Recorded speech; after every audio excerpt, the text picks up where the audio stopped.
the carving of the root, okay, we are going to follow also the same way. First of all, I'm going to have my root measurement, okay. After I finished my crown, I will stand here and take the length of the root, which will be 14 millimeters, okay. Stand and measure here. If I by the end of the cervical line here, from it I can measure 14 millimeters in such a way. Mark, and this will be my root length, okay. Over, mark the length of the root. Here from the top of the crown, as we used to do, make the curve like this and go parallel to the labial surface or the buccal surface. Also here in the lingual, I have lingual convergence, as you see, right? So it will be narrower in the lingual side here and here, okay. Then we're going to cut these excess wax in the proximal sides, such way here, as we used to do, no problem.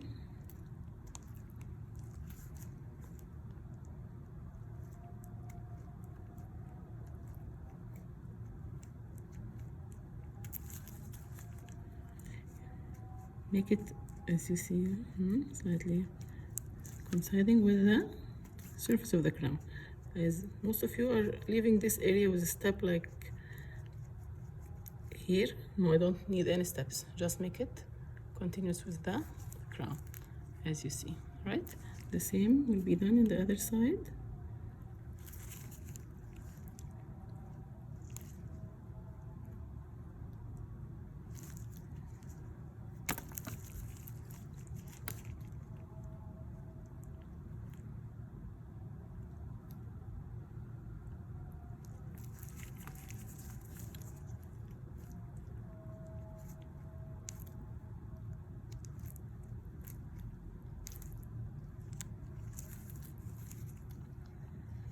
After I cut the proximal sides, as you see, which will be in the same plane of the crown, and they follow the convergence of the crown also, and it is narrowed more in the lingual side.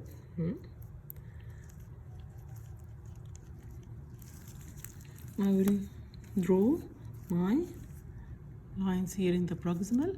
Again, stand here at the cervical line here and go with two parallel lines, right?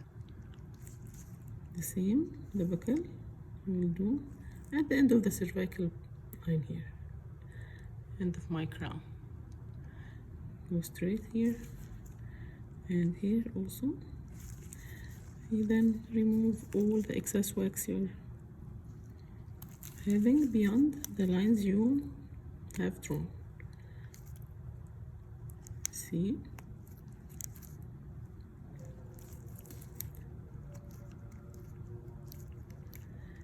Lingually and also in the buccal side. I'm removing it.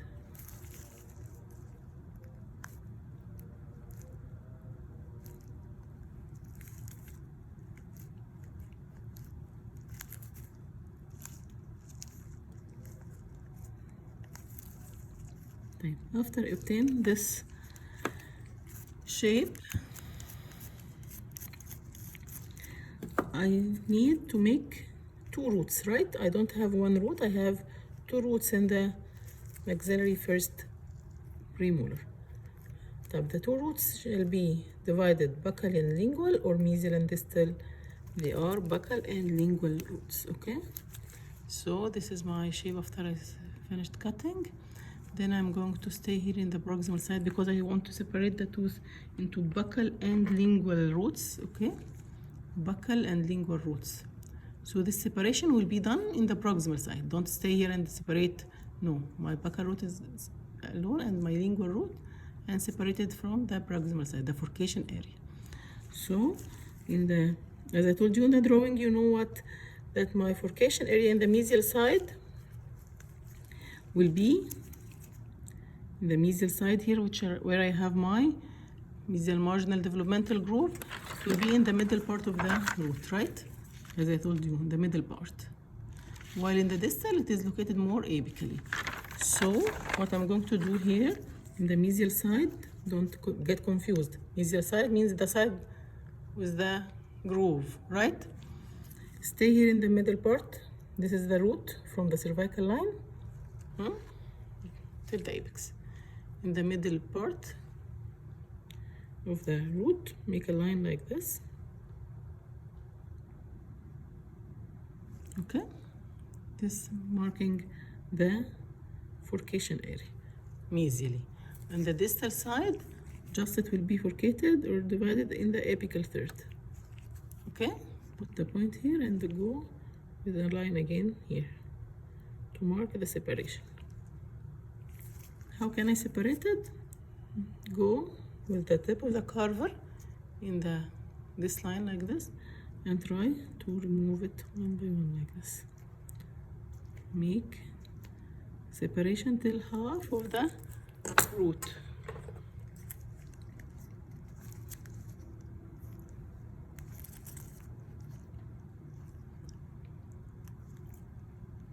Go upward like this.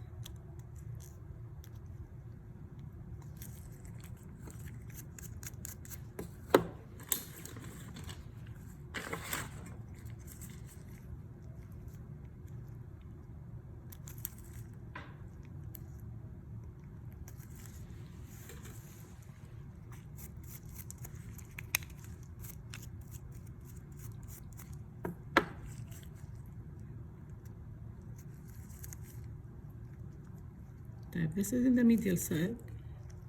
What about the distal side? Actually, we have just separated. I'm going to show you how to carve. It's just for separation. Here, and the distal side again with the tip of the carver. Put it in the line we draw here like this and go upward to separate the two roots. But the separation will be what? More apically located, يعني the forcation will not be so high like that in the mesial side. طيب. Now I separated the root, so what should I do? Again, as you know, I should make all the lines rounded. Don't make these lines sharp like this. Go here for these lines and make it rounded like this, right? For the root here and here.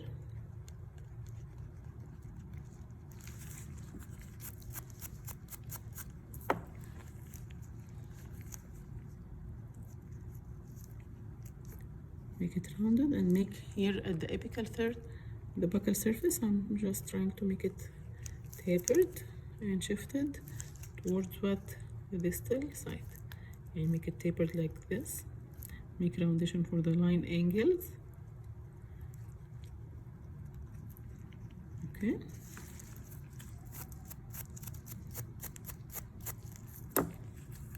This is my mesial or distal side. This is my distal side and this is my mesial side, right? So I'm trying to make the apex toward the distal. How? By removing more from the distal side, but where from the apical part.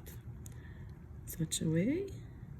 Then make roundation again. As I told you, there is no sharp lines in natural teeth, right? So this is the appearance generally. The same will be done here in the lingual. The lingual more I have narrower root, right? This is my distal side. First of all, I'm going to try to make it here, not bulging beyond the outline. Make a roundation for these lines.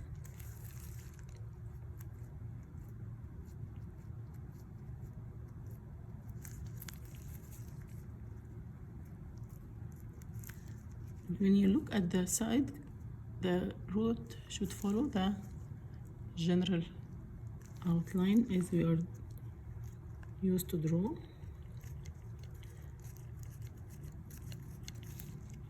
And don't forget that I have tapering of the crown.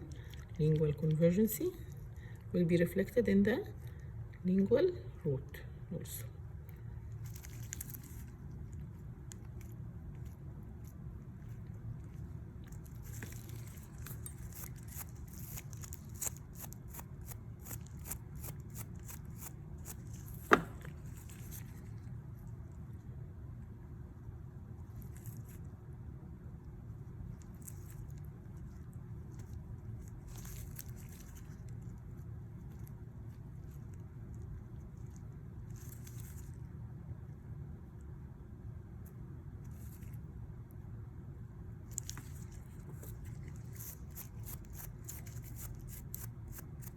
Okay, what about this forcation area?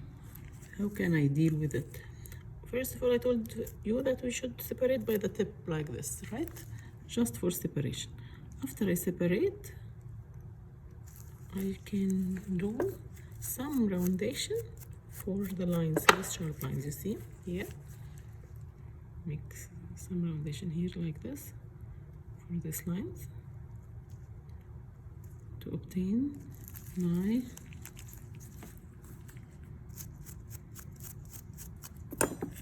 don't leave it sharp like this. It should be rounded like this. So at the line angle here, you can do roundation.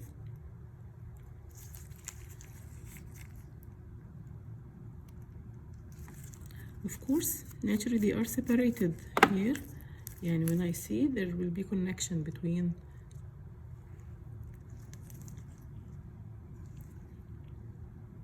the surface, the mesial with the surface of the distal. They're connected. Here the same in the distal side. I'm going to make more roundation here to have the separation just apically.